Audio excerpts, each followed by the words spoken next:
So I love the Star Wars Battlefront franchise. Played the first two games on my PlayStation 2 religiously as a kid. I played Battlefront 2015 a whole lot, and I even pre-ordered Battlefront 2, and stayed with the game up until its end.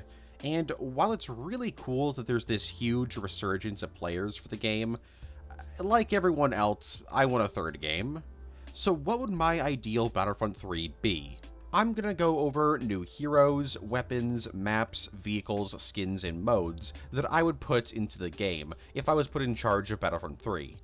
Not star cards though, because my brain is too small to come up with ideas for those. Also, I'm gonna try to be like semi-realistic. I'm not gonna be like, I'm gonna put like so-and-so in the game, like all these like characters. I'm not gonna put like Star Killer in the game and stuff like that, because like I think it's more fun to talk about like hype, like somewhat realistic ideas of what Battlefront 3 could be.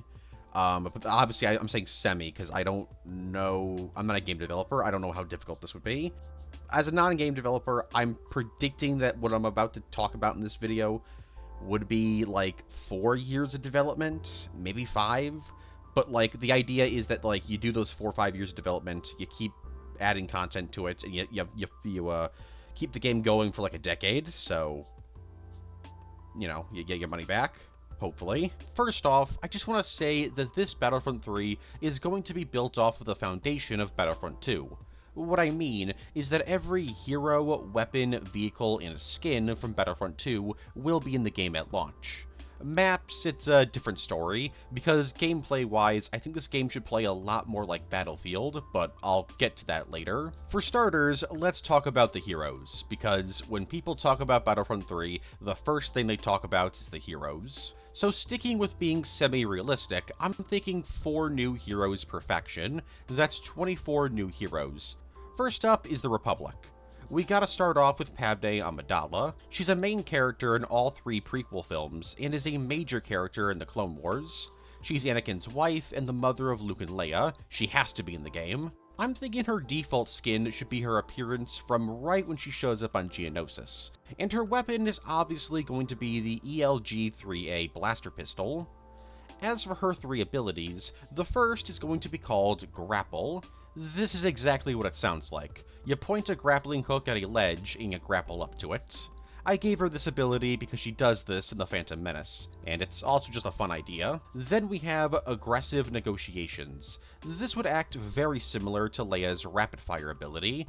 In fact, it would basically just be that, but instead of an enhanced E11 blaster, it would be an enhanced E5 blaster, as she's seen using one in Attack of the Clones. Her final ability would be Queen of Naboo. This would be a buff ability that gives all allies near her double damage when they're taking damage. Next up, we gotta go with Mace Windu. He's a major character in both the prequel trilogy and the Clone Wars. He's Yoda's number 2 and is rocking a purple lightsaber. He just makes sense. His default skin is just gonna be his appearance from Attack of the Clones. His first ability is Shatterpoint. This ability would allow him to deal double damage to all enemies. Then we have Jedi General. This is an ally buff ability where allies receive a slight speed boost and all of their abilities are recharged instantly. Finally, we have Ground Smash. This would only be available to use while jumping. When used, Mace will smash down onto the ground, creating a shockwave sending enemy players back. I chose this because he has this ability in the original Battlefront 2, so I thought it'd be a neat callback. Next up, it's Ahsoka time. Not only is she Anakin's apprentice, arguably the protagonist of the Clone Wars, a major character in Star Wars Rebels, a guest character in The Mandalorian and Book of Boba Fett, had half of Tales of the Jedi dedicated to her, but she has a 2-season-long live-action show just about her. She has to be in the game. Now, because Ahsoka is active in both the Clone Wars and Galactic Civil War eras, she would be playable in both eras in the game. Also, there'd be skins based on her Clone Wars designs and adult designs from Rebels and the Mandoverse. Yes, that would technically make her adult skins a bigger target, but, I mean, not really. Like, I don't really think people would care. Like, it's not that big of a deal. Anyways, as for her default outfit, it's gotta be her design from seasons 3 through 6 of the Clone Wars. As for her abilities, first up we have Fulcrum. Since Fulcrum is all about being a spy and sending out information, this ability would highlight nearby enemies through objects for you, kinda like Widowmaker's ultimate in Overwatch. Plus, as a bonus effect, nearby allies are hidden on the minimap, but you're not. If you're gonna be a spy, you gotta put yourself at risk. Then we have Quick Step. When used, Ahsoka would stand in place, and you'd be able to target up to 3 enemies in front of you. After highlighting them, she would instantly leap over to them and attack them. This would kill all enemies instantly, besides heroes and the Enforcer class reinforcements. Finally, we have a Lightsaber Throw, a simple lightsaber throw ability, but it has 2 charges, since you can throw each of your lightsabers separately. Finally, for the Republic, we have Qui-Gon Jinn. He's arguably the protagonist of The Phantom Menace, and it is an insanely influential character in the franchise. He just makes sense. Yes, Qui-Gon Jinn does die about a decade before the Clone Wars, so it doesn't really make much sense for him to be fighting in it, but like, you can literally have Maul fighting for the Separatists and the Empire, when in the movies and shows, he's actively fighting against them, so who cares? His default appearance is, what else? His appearance from The Phantom Menace. Qui-Gon's first ability is Mind Trick. This acts as a stun, and stuns enemies for about 3 to 4 seconds. Then we have Force Blast. Using this ability, Qui-Gon will stand still, turn off his lightsaber, and use both of his hands to create a massive Force push. Finally, we have Quick Escape. This is in reference to the goofy Force speed scene in The Phantom Menace. Qui-Gon would gain a drastic speed increase for a period of time, but he can't attack during it for balancing reasons. Now before I move on to the Separatists, I'll quickly go over heroes that other people have picked in their pitches, but I didn't. Captain Rex would look way too similar to the ARC Troopers, so he might be confusing for enemy players. Also, I don't really know how different he would play to them. Kit Fisto is a pretty interesting pick since he was in the original Battlefront 2, but I don't think he's important enough to be a launch hero. And Plo Koon, well, I'll get back to you on him. Moving on to the Separatists, we're gonna start off with Jango Fett. This is a no-brainer. He's the secondary antagonist of Attack of the Clones, father of Boba Fett, and well, just look at him, he's awesome. Jango's default appearance is, obviously, his Attack of the Clones appearance. His first ability is, well, simply his jetpack, and it's identical to Boba Fett's jetpack ability. Then we have a Poison Dart. This ability has Jango fire an incredibly accurate poison dart, and when it hits a target, they gradually lose health over time. Finally, there's Missile Pack, which has Jango stand still, bend forward, and fire the missile out of his jetpack. Next up, we have Asajj Ventress. A major character in the Clone Wars, guest character in the Bad Batch, had half of Tales of the Underworld dedicated to her, and she's probably gonna get a show one day. She just makes sense. Her default design will be the outfit she wears at the very beginning of the episode in Night Sisters, the one that's a tribute to her appearance in the Clone Wars micro-series. Her first ability is Double-Bladed Assault. For this ability, Ventress combines her twinned blades into that weird curved double-bladed saber she rarely ever used, and she basically does Darth Maul's spin attack ability. Then we have Night Sister magic. This ability turns Ventress invisible for 6 seconds. And finally, we have Dash Strike. This is basically the same as Ahsoka's Quickstep ability. Next up, we have Cad Bane, a major Clone Wars character, minor Bad Batch character, kinda the main antagonist of Book of Boba Fett, and had half of the Tales of the Underworld dedicated to him. Now, because he's still around in the New Republic era, and he's also literally shown working for the Empire in the Bad Batch, he would also be playable in the Galactic Civil War era. Anyways, his default appearance is his original Clone Wars appearance. His first ability is Gunslinger. This is in reference to the Old West cowboy showdowns that Cad Bane does in the Book of Boba Fett, Tales of the Underworld, and the Bad Batch. Think Deadeye from Red Dead, but its max target amount is 3. Next, we have his Jump Boots. This ability would allow Cad Bane to use his jump boots, but because they're not a traditional jetpack, he can't fly nearly as high as Boba or Jango. Yes, I know in universe he can, but this is for balancing reasons, and it also makes him more unique. He only flies 2 or 3 feet off the ground, and this ability is mainly for escaping or flanking enemies. And finally, we have flamethrowers. When activated, Cad Bane would stand still and fire both of his arm-mounted flamethrowers for a few seconds. And finally, we have Savage Opress, a major character in the Clone Wars, and he's Darth Maul's brother. And he's also the apprentice of Maul, Ventress, and Dooku. His default appearance is his first armored design before losing his arm. His first ability is Headbutt. Remember how he headbutted Adi Gallia? Well, you can do that here. It acts pretty much the same as Han Solo's shoulder charge ability, but this time you use your head and not your shoulder. Next up, we have Nightbrother Wrath. This has Savage enter a rage mode, and any kind of health regen is lost here, but you deal double damage, and once the ability ends, Savage does a small circular force push around him, similar to what he did in the episode Witches of the Mist. Finally, we have Dathomirian Tools. When activated, Savage replaces his lightsaber with his giant spear that he used in the episode Monster to kill those clones and the Jedi on the planet Edict. While you can't deflect blasters with the weapon, you have a longer attack range, and while this does less damage than his normal lightsaber, every attack stuns enemy health regeneration. Now, before I move on to the Rebel Alliance, I'll quickly go over heroes that other people have had in their pitches, but I don't. Zam Wesell does play a decent role in Attack of the Clones, but I don't think she's important enough for the launch of the game.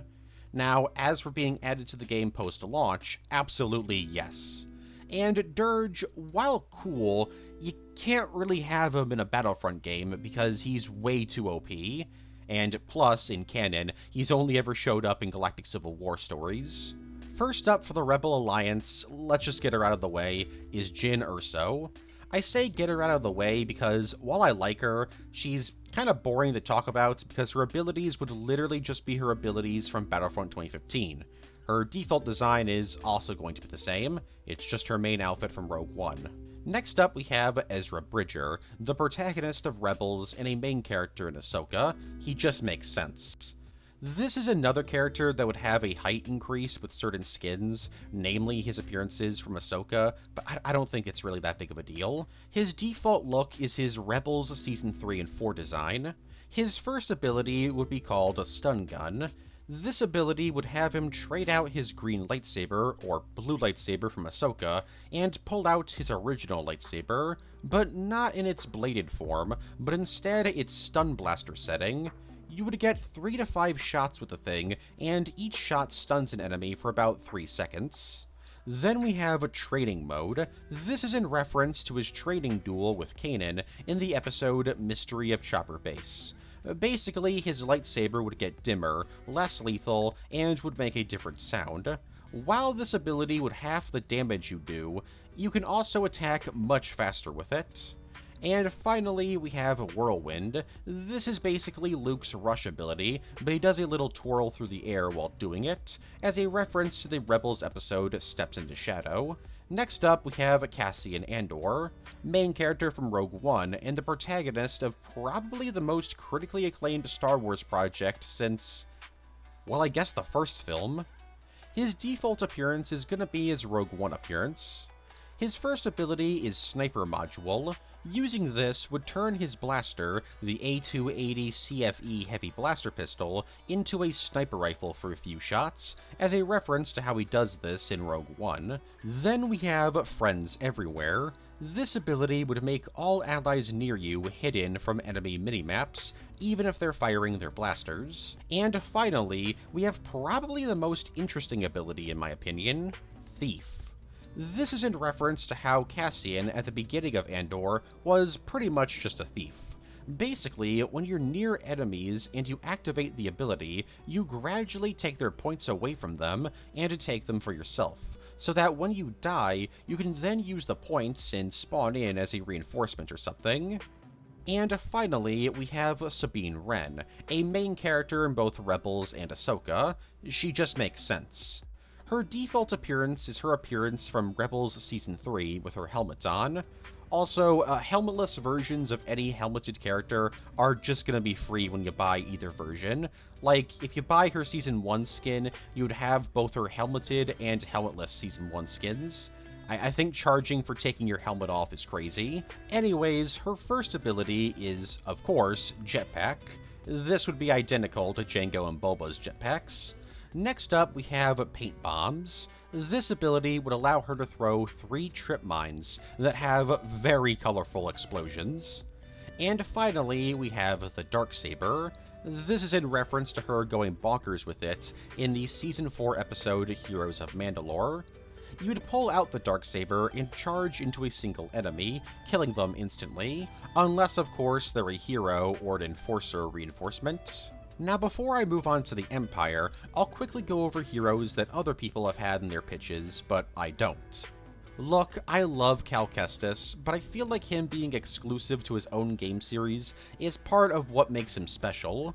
DICE developers have actually responded to requests for Cal Kestis back in the day with a very similar response. And while I love Kanan Jarrus, I feel like he's more of a post-launch hero. Ezra's the protagonist of Rebels, and while we could swap Sabine out with him, I feel like Sabine's a more unique hero. As for Neednub, I mean, he was only added to Battlefront 2015 because they didn't have enough time to make Chewbacca for the Outer Rim DLC.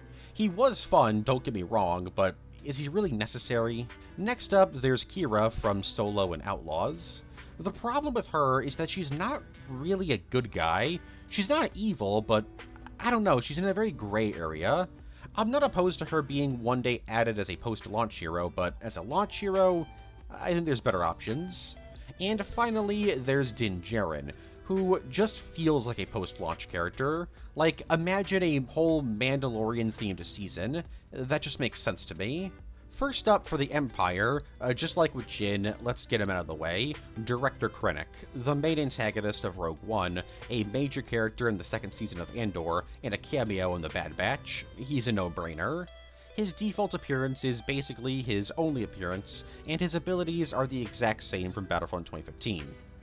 Next up, we have yet another Battlefront 2015 character, Dengar. Dengar is a bit of a meme character in the Battlefront community, and I think it'd be pretty fun to bring him back. His default appearance and all of his abilities are the same as they were in Battlefront 2015. The only major difference here is that Dengar would also be playable in the prequel era due to his appearances in the Clone Wars.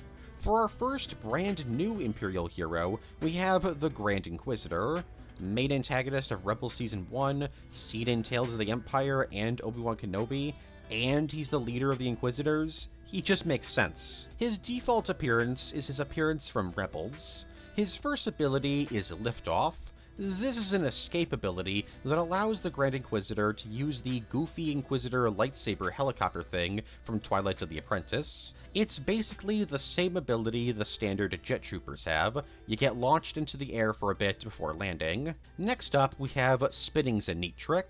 For this ability, the Inquisitor activates his lightsaber's spin ability for 4 to 5 seconds and blocks all forms of damage in front of him: blasters, melee, lightsabers, and explosions.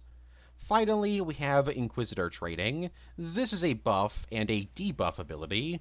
When activated, all allies gain double damage, but any enemy near you has their health regen slowed to a crawl. Oh, and I almost forgot.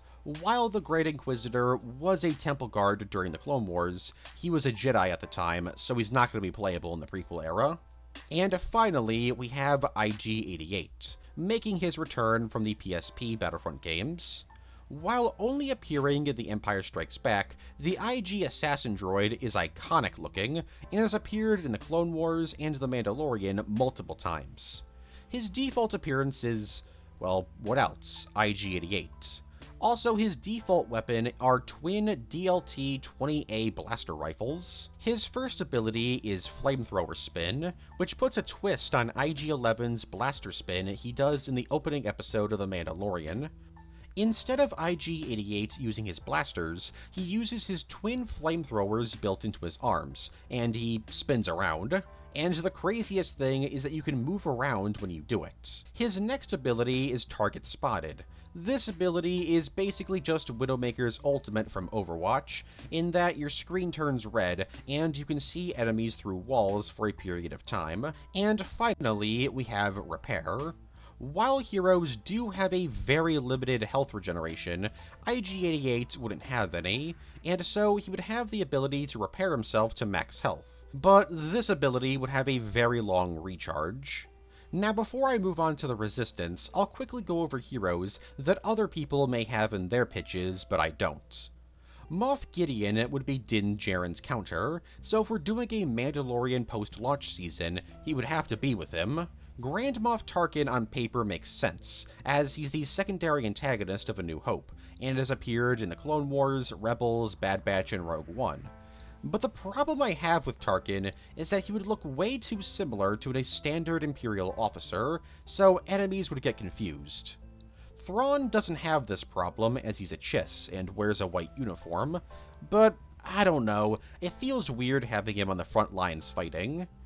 I know he does go on the front lines in Rebels Season 3 and is a capable fighter, and like Palpatine's on the front lines and all that, but like I don't know, maybe as a post-launch hero.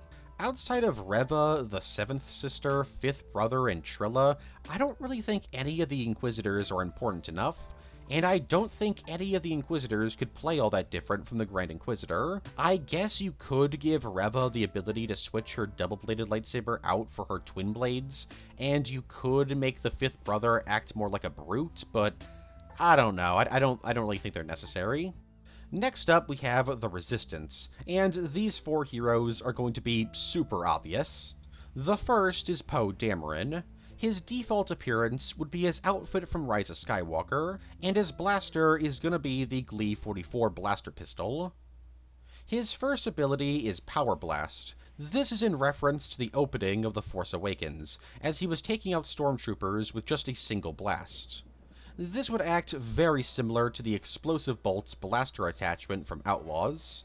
You'd basically fire an insanely powerful blaster bolt that would kill any enemy instantly, minus heroes and enforcer reinforcements. His next ability is General, which is a buff ability that recharges allies' abilities and lets them deal extra damage while near Poe. Then we have Hold Position, which is essentially a camping ability. Once used, a small area would appear on the ground underneath Poe, and while you're in the circle, you would deal double damage, and have slightly increased health. However, you would have no health regeneration at all in this circle. The ability would end when you leave the circle, and it would have a very long charge up. Poe would also be one of the rare heroes to have a fourth ability, but this ability would only be available in outdoor conquest maps, not in Heroes vs. Villains.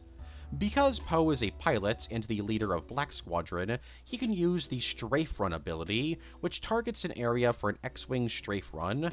This can only be used once per life. Next up, we have Rose Tico, and her default design would be her Rise of Skywalker design. Her blaster would be the DH-17 blaster rifle. It's an old Rebellion-era blaster, and seeing how Rose is an engineer and deals with old ships and weapons, why not give her an older blaster, especially since the weapon is even seen being used by the Resistance in The Last Jedi and Rise of Skywalker. Her first ability would be called Engineer. This is a buff ability that recharges all allies' abilities instantly, and in Conquest maps, this is a bonus effect. If done near vehicles, the vehicles are fully repaired and deal extra damage for 10 seconds. Then we have Bombs Away. This has Rose throw a cluster grenade, a grenade that explodes 3 times after its initial explosion. And finally, we have Anti-Desertion Methods. This is a reference to her introduction in The Last Jedi. When used, Rose pulls out a small electric baton and zaps nearby enemies, stunning them. She can use this ability 3 times before needing to recharge. Next up, we have Zori Bliss. It's a crime that somebody who looks as awesome as her had such little to do in The Rise of Skywalker. Her weapons are her twin E-851 blaster pistols, and her default appearance is Her only appearance.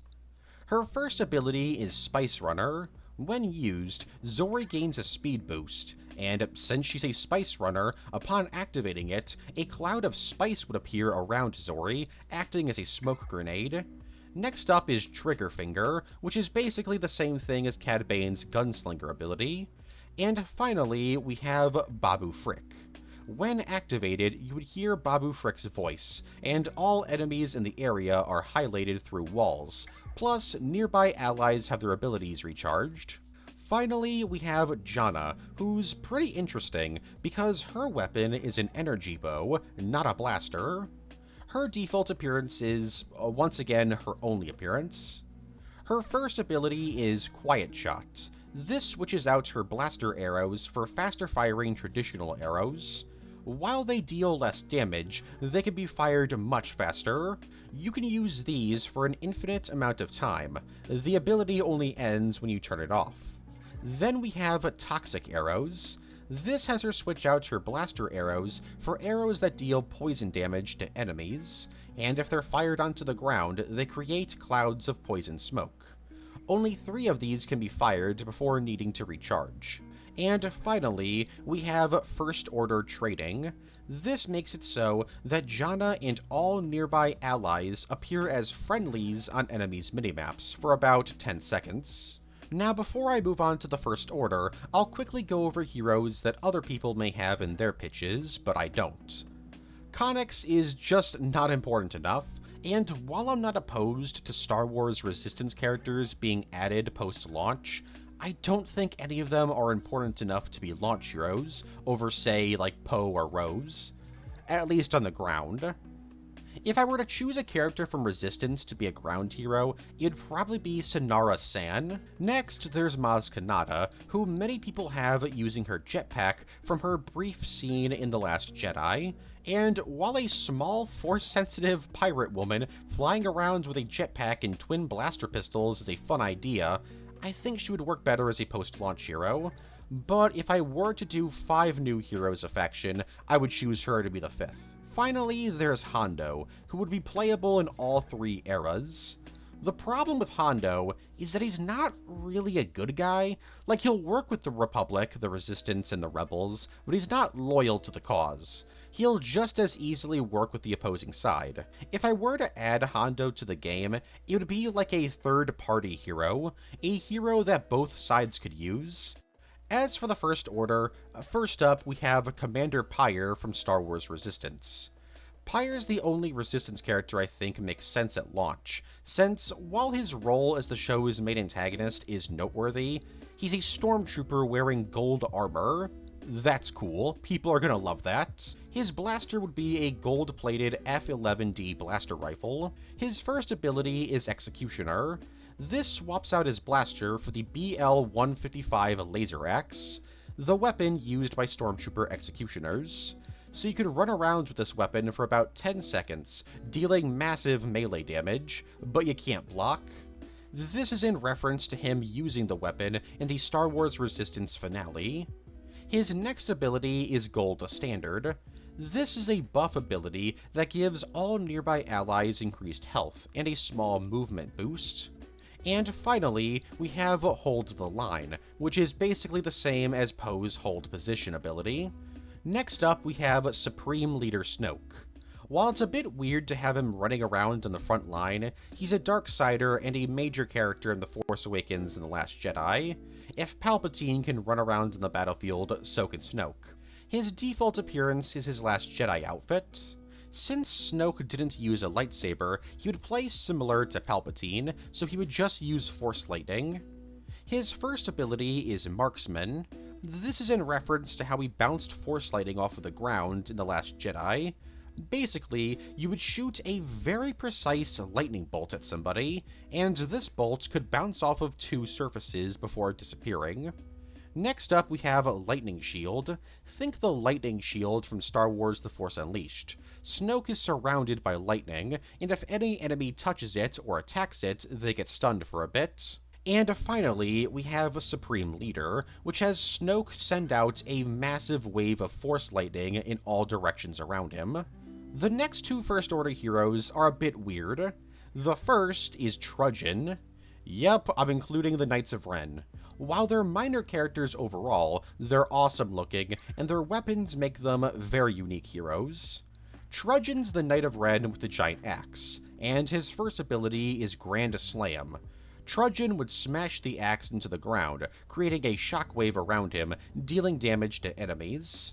His second ability is Smash. This is basically Han's shoulder charge ability and Savage's headbutt ability, but he can do it for much longer. And finally, we have limited training. Because the Knights of Ren are Force sensitives, they can use minor Force powers, so this ability allows Trudgeon to use a Force push, but it's not nearly as powerful as Luke's.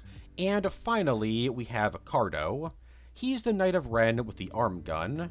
His standard attack is his Arm Blaster, which fires normal blaster bolts. But if you look into the lore behind this blaster, you'll see that it can do a lot more than just normal blaster fire. For his first ability, he has Flames of the First Order. Using this ability turns his blaster arm into a flamethrower for 10 seconds. You don't even have to use it all in one go. You can quickly use it, stop, run to a new area, and activate it again. His second ability is Longshot. This turns his arm blaster into a sniper rifle of sorts, allowing him to fire high-powered blaster bolts at an increased range. And finally, we have a Quick Shot. This is pretty much the same as the Scout Pistol star card, but instead of pulling out a Scout Trooper blaster, Cardo pulls out his own unique blaster pistol. Also, Cardo is seen as a member of the Knights of Ren during the Galactic Civil War, which means that he would also be playable in that era as well.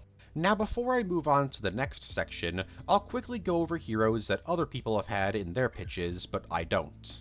Look, I get that Hux makes sense. He's an important character in all three sequel trilogy films, but he's just too similar to First Order officers. Enemies are going to be confused.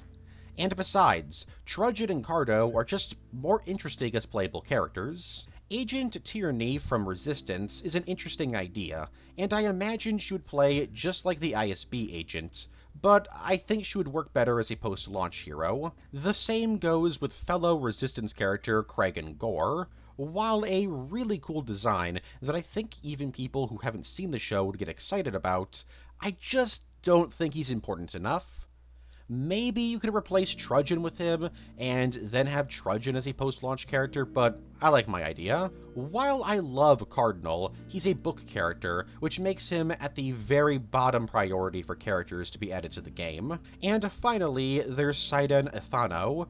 While at first he seems like an obvious choice, we literally see him working with the Resistance in The Rise of Skywalker like he was part of the Citizens Fleet, so it doesn't make sense to have him fight for the First Order. Now let's move on to the hero space vehicles, and I'm not going to go into detail about these because, well, you saw how long it took me to talk about the ground heroes.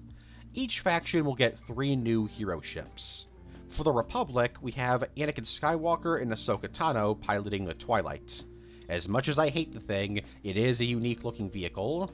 Then we have Plo Koon piloting his Jedi Starfighter.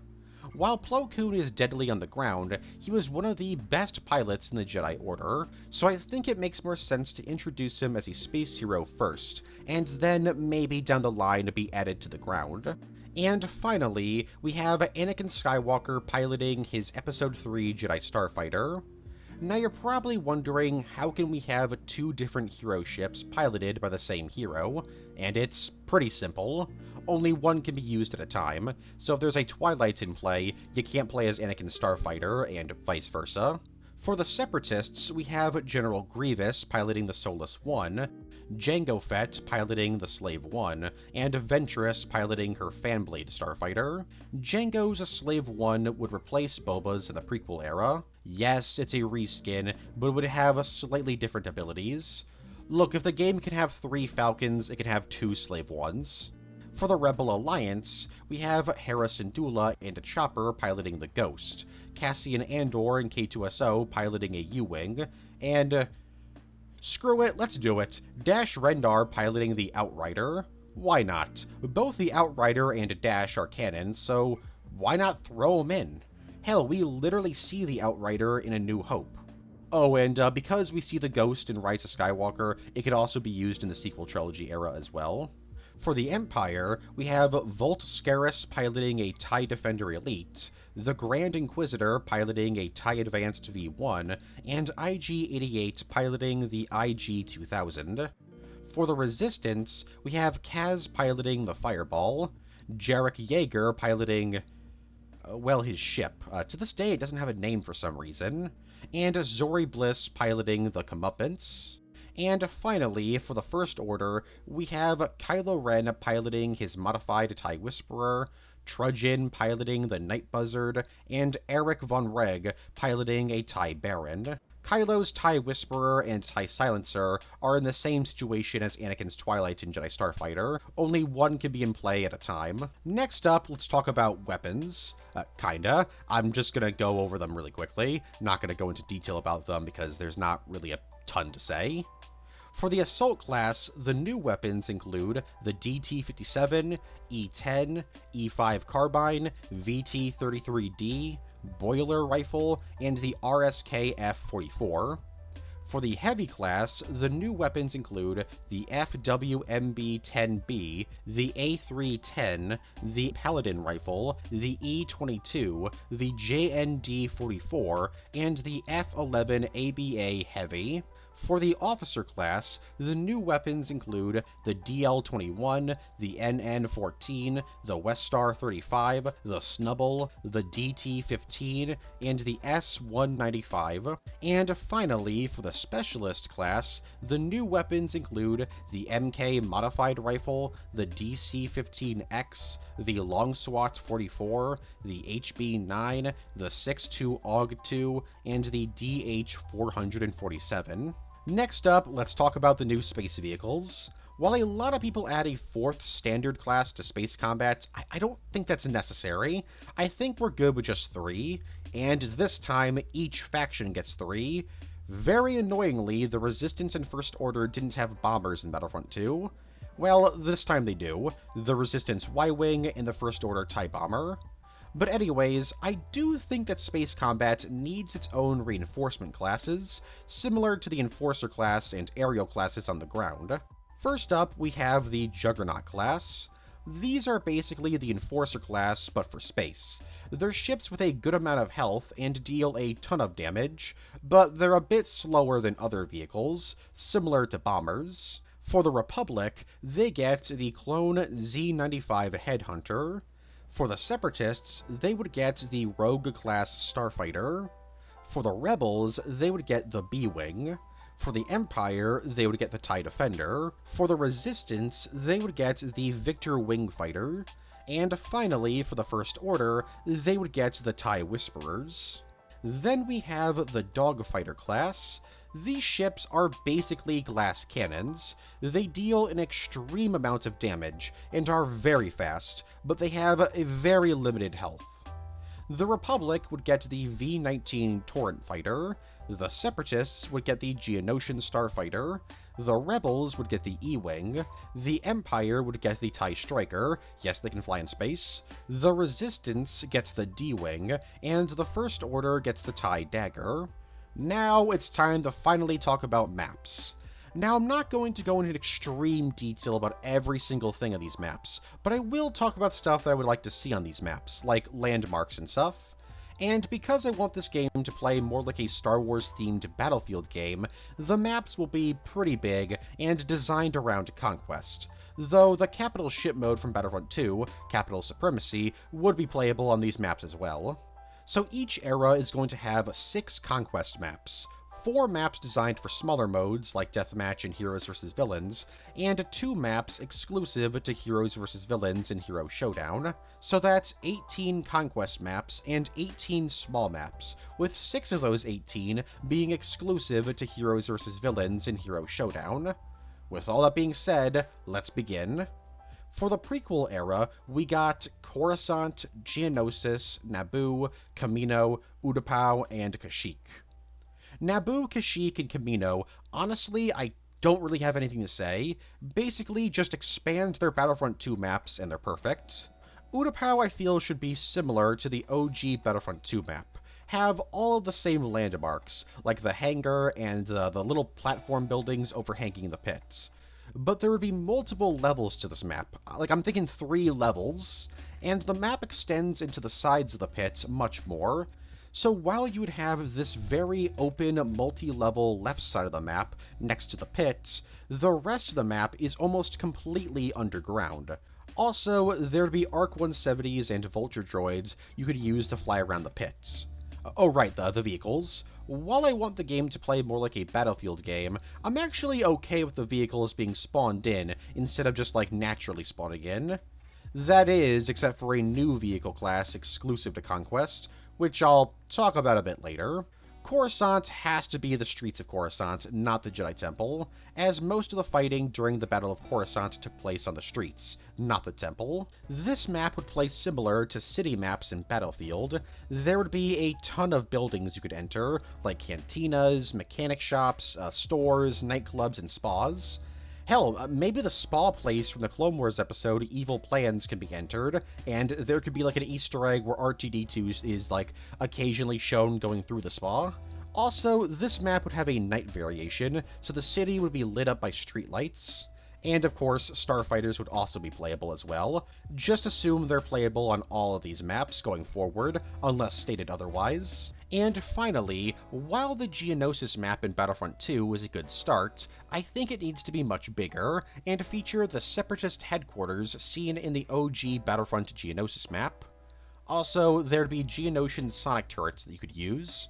And maybe we could do like a Battlefield 2042 thing, where sometimes there'll be like a variant of the map where a sandstorm comes in for a bit. Oh my god, can you imagine the sandstorm comes in and you're seeing like blue and red lasers firing at all sides like you do in the film? That would be insanely cool. Finally, there'd be a tunnel network underneath the map, as seen in the Clone Wars. It would only be a single level, but the tunnels would have multiple openings across the map. As for the small maps, we have Jedi Temple, Droid Factory, Teth Castle, and Mustafar. The Jedi Temple map would primarily be based on its appearance in Revenge of the Sith, during Operation Nightfall. It would still be Republic versus Separatists, but the look would be more Operation Nightfall-like, with some destroyed pillars and stuff. The library would also have to be a location you can fight in. The Droid Factory map would be the Droid Factory from Attack of the Clones, and the conveyor belts would always be active, so you'd have to be careful not to get crushed by the factory machines. I'd also want the Geonosian sleeping area that Anakin and friends walk into to be part of the map as well. The Teth Castle is from the Clone Wars film, and you'd be able to go through the ground and basement levels of the castle. There would also be a destroyed ATTE in the center of the courtyard, and maybe the main cannon is still active, so you can like hop into it and shoot enemies with it. Finally, we have Mustafar, which would just be the Separatist base featured in Revenge of the Sith. Honestly, I'd like the map to be designed after the OG Battlefront 2 Mustafar map. Not the same look, obviously, because that map wasn't very accurate looking to the movie, but it could have very similar areas. You would have, like, the landing area, the main computer room, and the pillars that are dangling over the lava. And finally, for the hero-exclusive maps, we have Geonosian Arena and a Theed Hangar. The Theed Hangar would be a direct port from Battlefront 2. I don't think it needs any changing. As for the Geonosian Arena, it would be set after the Battle of Geonosis, so the dead bodies of all of the monsters would be lying around, along with the destroyed pillars that Obi-Wan and friends were chained to. There would also be overturned chariots littering the map. Next up, for the original trilogy, we have Hoth, Tatooine, Endor, the Death Star, Bespin, and Scarif.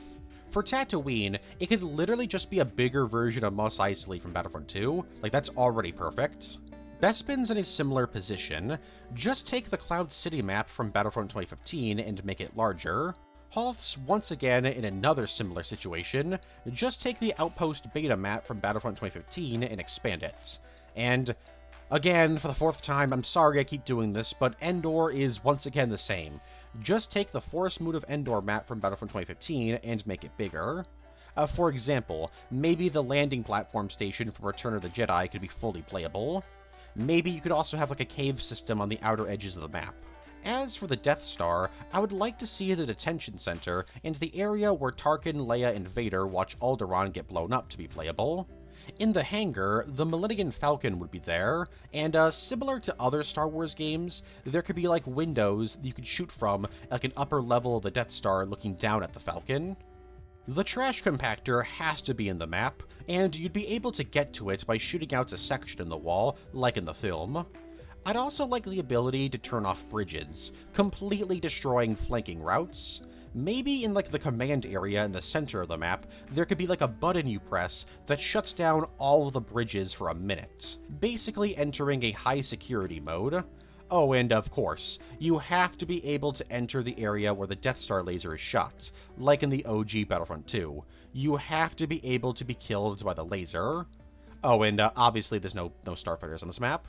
Finally, for Scarif, I think the landing pad map from Battlefront 2015 is a good starting point, but I think it needs a couple major changes. For instance, there has to be way more islands. Some tiny islands, some big islands, just a lot more islands, and vegetation. Also, there can be like a destroyed AT-ACT.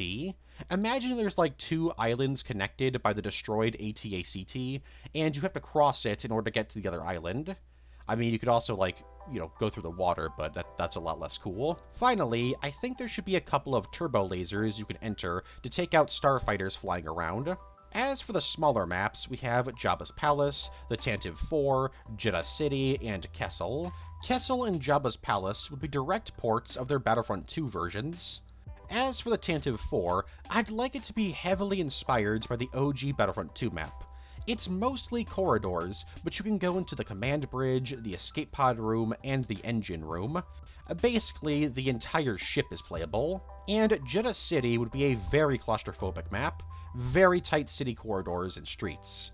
There'd be a destroyed X-Wing in the middle of the map, and you could enter a bunch of the buildings, and even get to some rooftops to snipe from. And finally, as for the hero-only maps, we have the Carbonite Freezing Chamber and Death Star 2 Throne Room. The Carbonite Freezing Chamber could just be a smaller version of the Battlefront 2015 map. And as for the Death Star 2 Throne Room, it's the entire throne room, all 4 sides. You can also use the balconies that Luke uses in the film.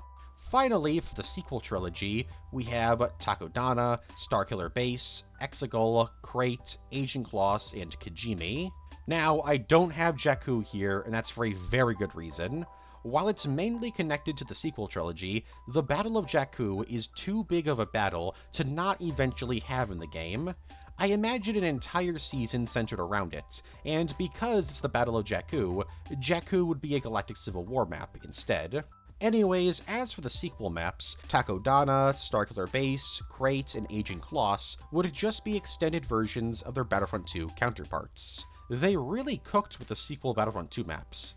Besides Jakku, I really hate that map.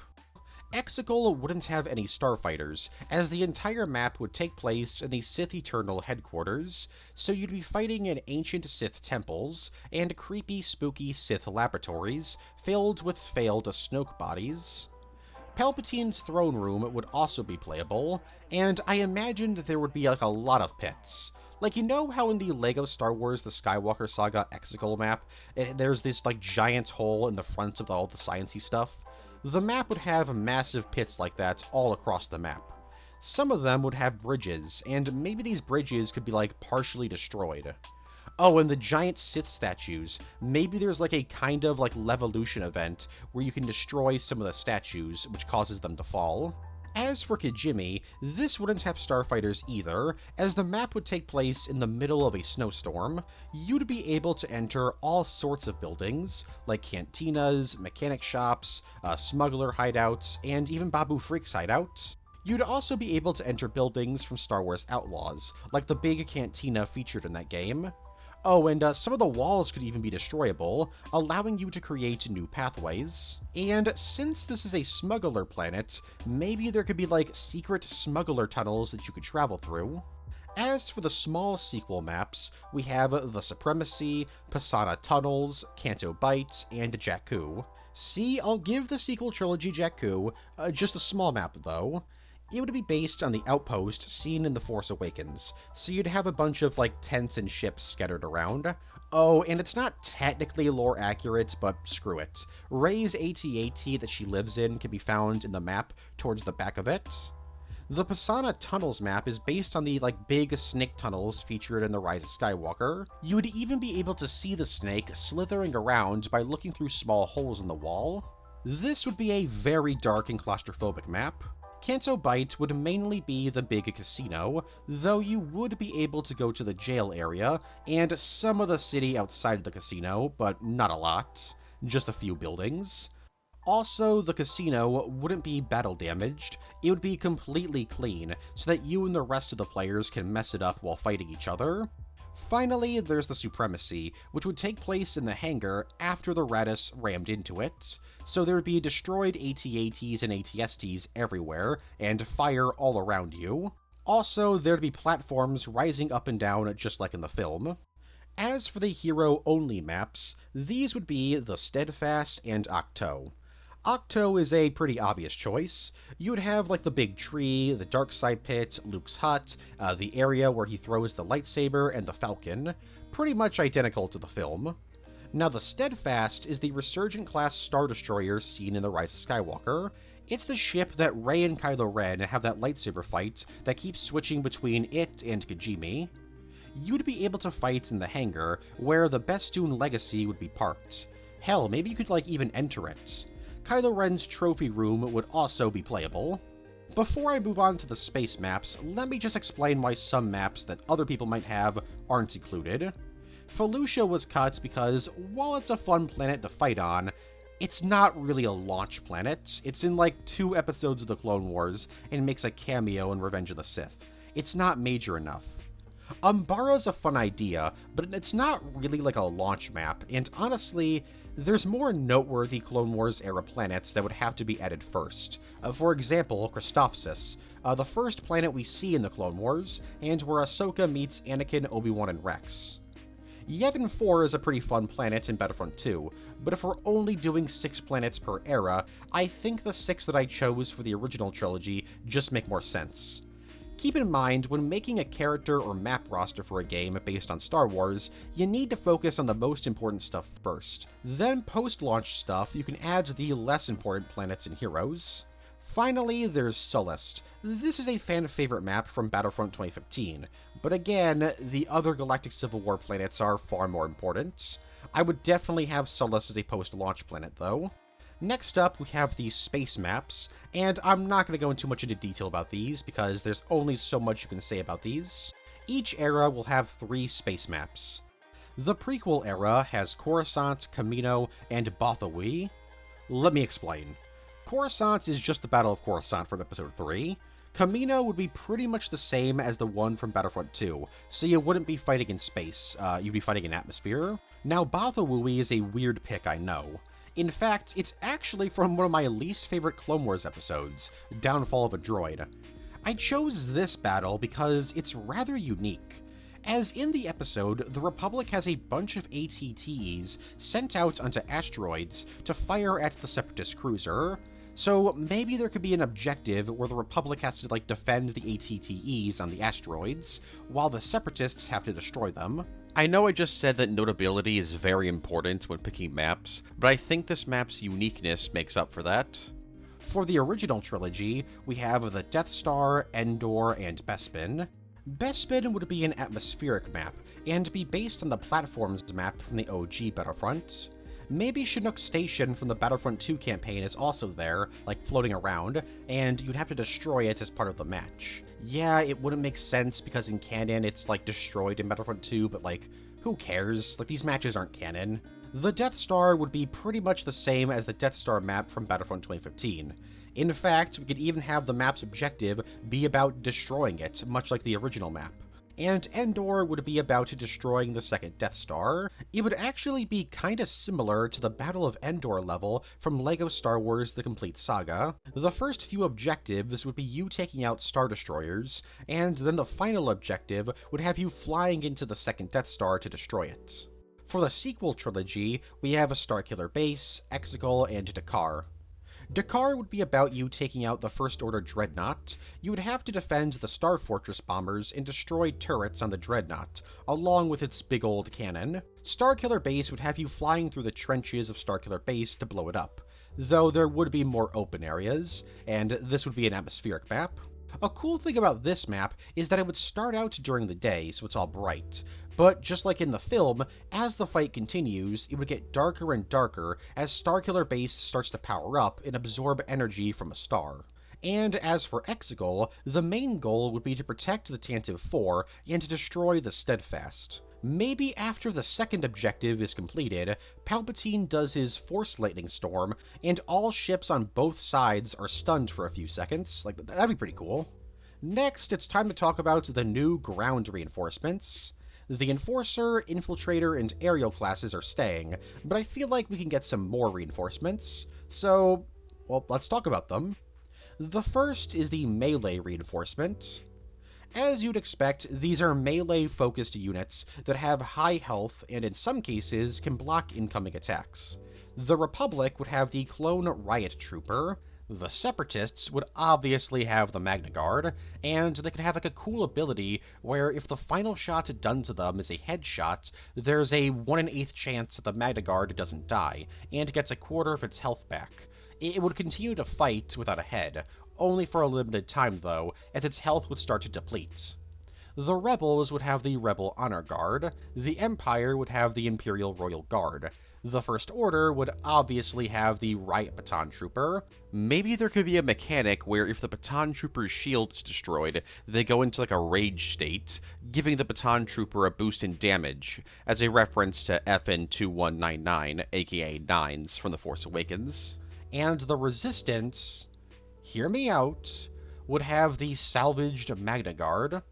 You see, I really like the Resistance as a faction in-universe. We don't really see this that much in the films outside of the Star Fortress and Ski Speeders from The Last Jedi, but the Resistance is built up of hand-me-down weapons and vehicles. They're extremely underfunded, and are using pretty much exclusively older tech. In fact, some of the tech that they're using aren't even supposed to be used in war. You want to know why the Star Fortresses are a terrible weapon of war? Because in-universe, they're mining vehicles. The Resistance repurposed them because they were so underfunded, and they were taking anything they could. The fact that they suck in the movie is literally part of the film's show-don't-tell storytelling. It's the same reason why the Ski Speeders on Crate are shown to be constantly falling apart. The Resistance is using all sorts of old tech. They're falling apart. It's also why in Battlefront 2, the Resistance has a scavenged ATST on some maps. I really like this aspect of the Resistance, so why not give them old Magna Guards? And maybe the salvaged Magna Guards could have, like, exclusive skins. Like, they could have the normal Magna Guard skins that the Separatists have, but they could also have, like, the Bedlam Raiders skins from Jedi Survivor, because, I don't know, maybe the Magna Guards the Resistance are using were originally used by the Bedlam Raiders from Jedi Survivor. I don't know, I'm rambling at this point. I think it's a cool idea. The second new reinforcement is the Intelligence reinforcement. These are basically more powerful versions of the officers. They usually wield blaster pistols, and are more about buffing allies and pointing out targets than actually fighting enemies. They could also, like, hack enemy equipment or something. The Separatists would have the Tactical Droid. The Tactical Droid Announcer would be replaced with a Super Tactical Droid. The Republic would have the Clone Advisor. This would be a new clone variant dedicated to intelligence. Yeah, I could have used, like, the ARF Troopers, but, like, I think people would get really mad if the ARF Troopers were no longer a customization option, so, whatever. I imagine the Clone Advisor to look like Stu from the Clone Wars episode Death Trap. He's a clone gunner, but maybe the Advisor's armor is, like, slightly different. Like, it has less armor plating, but keeps Stu's colorization of, like, red and bronze. Back to the other intelligence reinforcements. The Rebels would have the Bothan Spy. The Empire would have the KX droid, which wouldn't have a blaster, and instead attack only using melee attacks. The Resistance would have a Smuggler Informant, and the First Order would have the Tech Stormtroopers from Star Wars Resistance. Now it's time to talk about the new ground vehicles. All of the previous game's ground vehicles would return, so there's not really many new ground vehicles, but there would be a couple. For instance, AT-ATs and AT-M6s would be fully playable on Conquest maps. The UATT could be a vehicle exclusive to Kijimi, and you could use the arm to grab players as an ability. You could also use the arm for its more boring reason, and use it to stabilize your shots. But imagine grabbing enemies. Imagine you use the UATT's arm to just go right through a wall and grab somebody. That'd be crazy. Maybe on Kashyyyk and on Geonosis, AT-APs could be used. And, the Separatists. The Spider Walker would be fully playable on most of the prequel maps, as well as the Enforcer tank. The Hailfire droids could even be exclusive to Geonosis. Oh, and on Naboo, the Flash Speeder could be used there for the Republic. And on Scarif, the AT-ACT would replace the AT-AT. While it would look different, it would act the same. And finally, for the Rebels, maybe they could have the Legends vehicle, the T-4B Heavy Tank. Finally, there's the Gunship class. While gunships were in Battlefront 2, they weren't really good.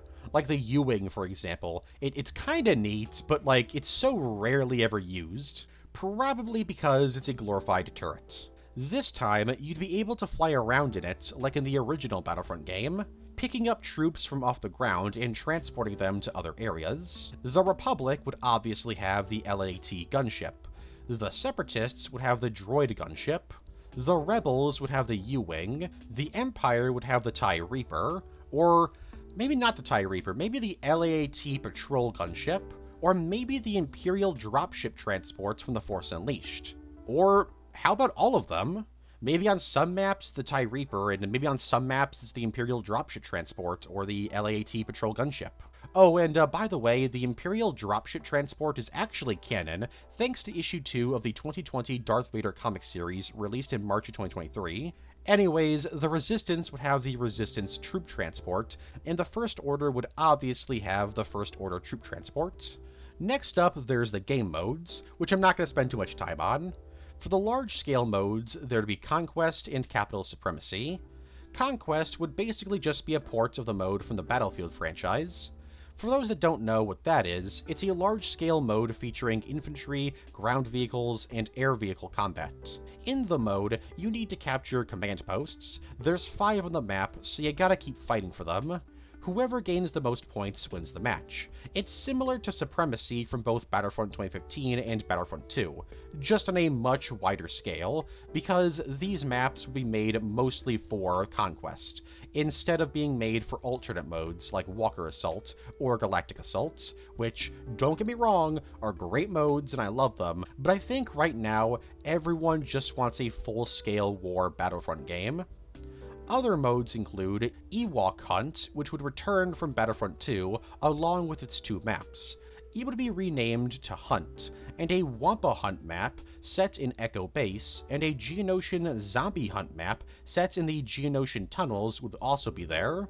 For smaller modes, you would have your standard deathmatch, along with Escort and Cargo. There would also obviously be Heroes vs. Villains and Hero Showdown.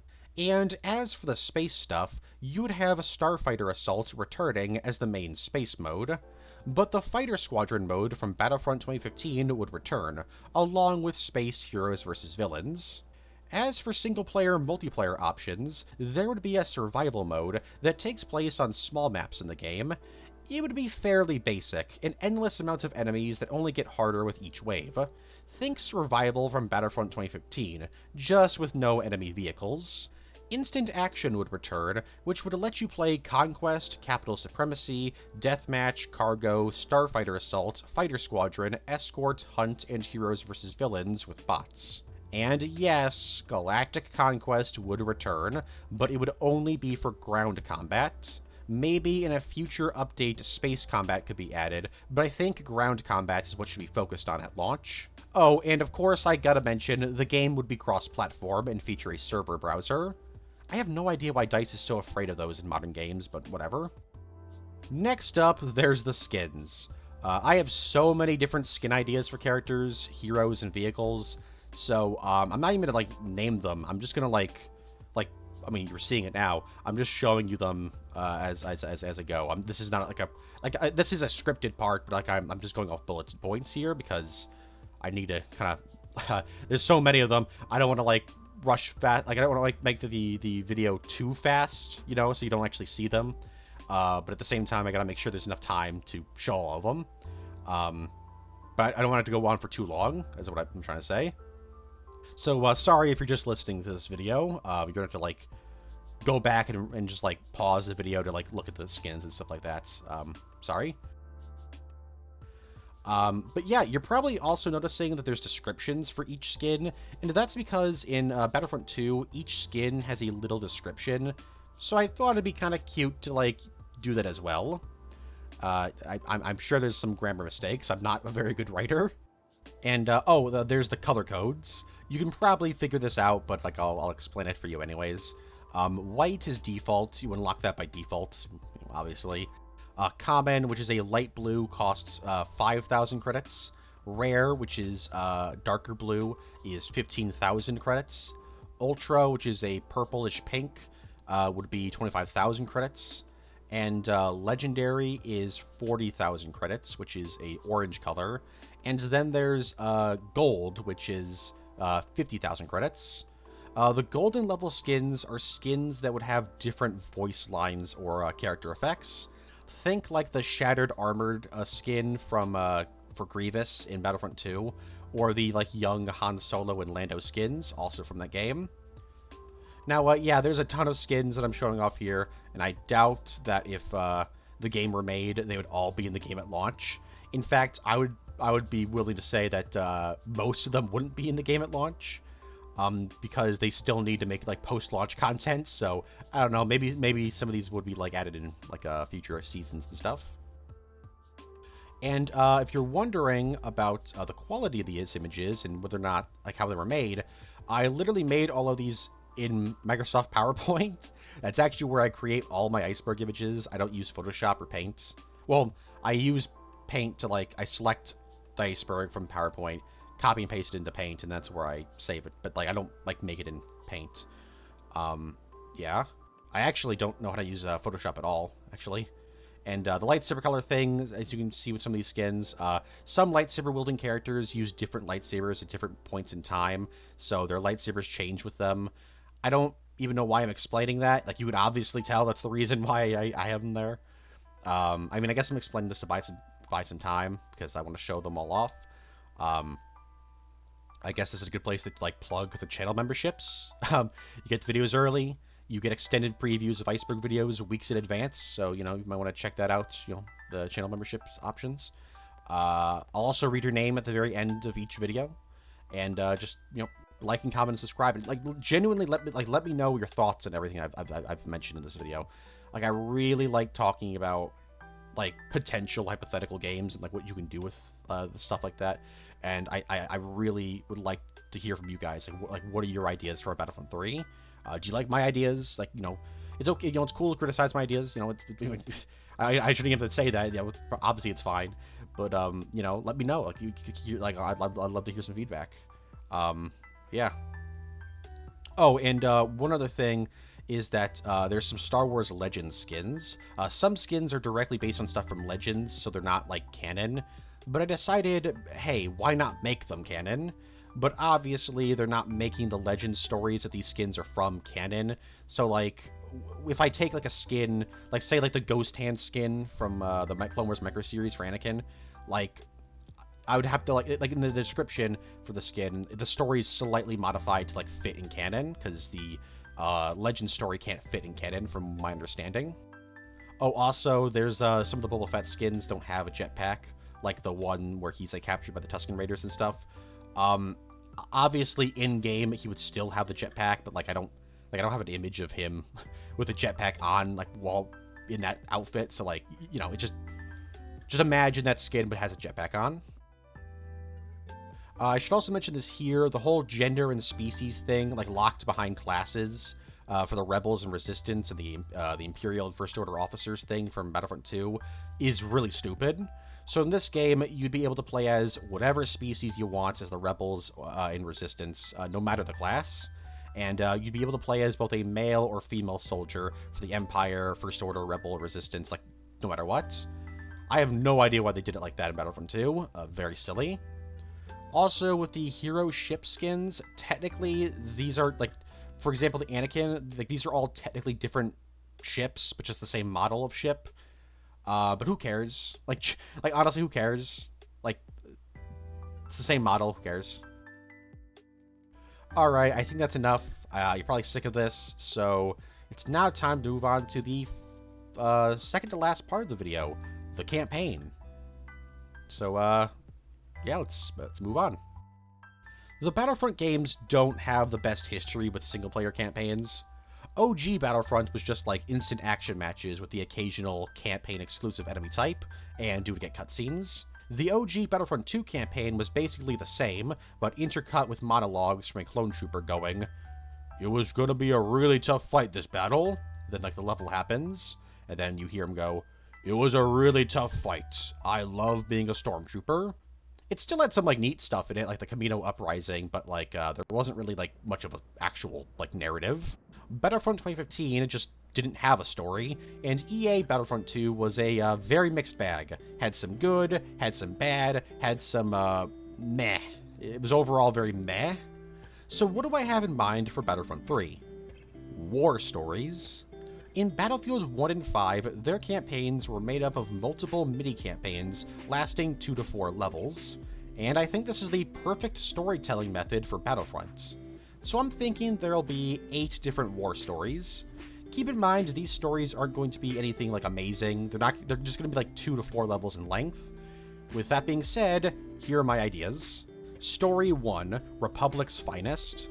This would have you playing as a team of Senate commandos during the Battle of Coruscant, and at the end of the second level, you'd be saved by a Jedi, and in the final level, you would defend the Jedi against clone troopers during Operation Nightfall. I chose this story because we rarely ever get to see Senate commandos, and they must have had some kind of role during the Battle of Coruscant, so let's see it. I'm also interested in how they reacted to Order 66. Like, in the story, the Jedi that you're saved by at the end of the second level is, let's say, helping rebuild a Senate building or something, and because the commandos know that they're a good person, they fight back against the clones. Now, this could end in like a sad ending where they all die, a bittersweet ending where the Jedi lives but the commandos die, or maybe a happy ending where everyone lives. I don't know, I haven't really thought that far ahead. Story 2, Out with the Old. This would have you playing as a First Order Stormtrooper squad leader working directly under Captain Phasma. The First Order would attack the last surviving Imperial Remnant group for supplies. I'm imagining, like, the opening scene is, like, the First Order showing up, and the Imperial Remnant is just like, oh my god, like, you guys are the guys who, like, left the Battle of Jakku, like, you guys are, like, the Reborn Empire. The First Order can be like, yeah, but we're not here for you guys. You guys weren't chosen, so we're gonna have to kill you. And at the end of the campaign, like, there's, like, a piece of shrapnel that, like, hits the Stormtrooper, like, your playable character's head, and so you have to be given a robotic eye, which would reveal that your character was the cybernetic stormtrooper from the Galaxy's Edge comic series. I chose this story to further show the difference between the Empire and First Order. It's also a story about stormtroopers fighting stormtroopers, which I think is a nice callback to the Camino level from the original Battlefront 2, where it was like stormtroopers versus clone troopers. Story 3, Built for War. This would have you playing as a commando droid during the beginning, middle, and end of the Clone Wars. You're destroyed at the end of the final level, and in the final cutscene, you're reawakened to be a guard droid, and it would be revealed that this whole story was actually a backstory for ND5 from Star Wars Outlaws. I chose this story because I wanted to do a story for each faction, and the Separatists are kinda hard to come up with a story for, since the battle droids are, well, battle droids. So I thought maybe we lean into that. We show how much of a killing machine ND5 was before being reactivated. So all of the scenes in Outlaws where he refuses to talk about his past would have way more emotional weight after the release of this game. Story 4, Renegade Squadron. This would have you playing as the elite rebel group Renegade Squadron in controversial and secretive missions. I don't really have a story with this one, to be honest. I just thought it'd be a neat way to pay tribute to Battlefront Renegade Squadron, the most underrated game of the franchise. I do know that Cole Sarah would be the main character of the story, so you'd play as him. But that's all I really have. Story 5, Inferno Squad. This story would take place during the events of the original trilogy, set between Inferno Squad's appearance in the Battlefront 2 novel and their appearance in the Bounty Hunters comic.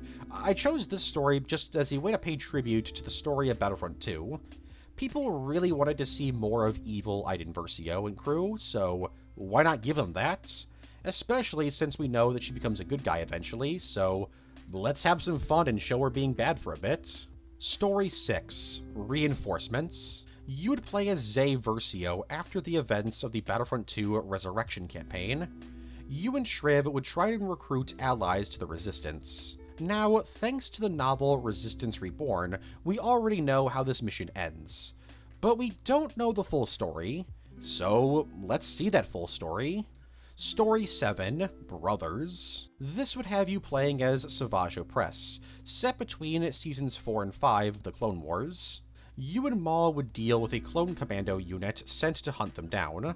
I chose this because we don't really get a great look at Maul and Savage's relationship after Season 4 of the Clone Wars. We get 2 brief scenes in the Season 5 premiere, and then Maul's reaction to Savage's death, and that's pretty much it. So this would explore the relationship as brothers. It's also a very toxic relationship that Savage would, choose not to see. I'm imagining a scene where Savage sees how the Clone Commando brothers treat each other and how they care for each other, and Savage could, compare their relationships with his own relationship with Maul. This could give him, an idea of, wanting to become equals with Maul, which would lead to that scene in the Season 5 premiere where he asks to be equals, and Maul just shuts him down. I don't know, I think it's a cool idea to explore Savage's character. You don't really get that in Season 5, they kind of just turn him into, a dumb brute. And finally, Story 8, Past, Present, and Future. This would have you playing as Ahsoka in 3 different eras. The first would be a mission that she goes on in between Seasons 3 and 4 of the Clone Wars. The second is a mission right before the Rebels episode, Twilight of the Apprentice. And the third one is set a few months before the series Ahsoka. Now, I know Ahsoka is kind of overexposed these days, but she's also one of the very few characters to be an active fighter in the Clone Wars, Reign of the Empire, and the New Republic Thrawn conflict. So why not show her on some side missions that she went on during these times? We can see how her personality and fighting style changed over time, and how the galaxy changed, and how she reacted to the galaxy changing. And that's my pitch for Battlefront 3. But I know what you're probably thinking right now, but what about post-launch support? Okay, I'll give you a very brief look at the first 2 years of new content for the game. Let's say Battlefront 3 launched in October. Season 1 of the game would begin in January and continue for 4 months. So every 4 months we would get a new season, so 4 seasons a year. The first season would be called A Cold Front. This would be a Clone Wars themed season with a new Conquest map, a new Space map, and a new Small map. The Conquest map would be Renvar, the Small map would be Orto Plutonia, and the Space map wouldn't be set in space, but instead you'd be flying around the cities of Megiddo. As for new weapons, the Assault class would get the Relby V10 and the Wasp blaster rifle, while the Officer would get the DG-29 heavy blaster pistol. Season 2 would be called Spark of the Rebellion and be heavily inspired by Star Wars Rebels. It would feature a new Conquest map, that being Lothal, and 2 new heroes, Kanan Jarrus for the Rebels and Agent Callus for the Empire. The ATSTs would be replaced with the AT-DPs on Lothal. As for new weapons, the Assault class would get the Galare 15 Blaster Carbine, the Heavy class would get the DLT-18 Laser Rifle, the Officer class would get the B1NA Blaster Pistol, and the Specialist would get the GRS-1 Snare Rifle.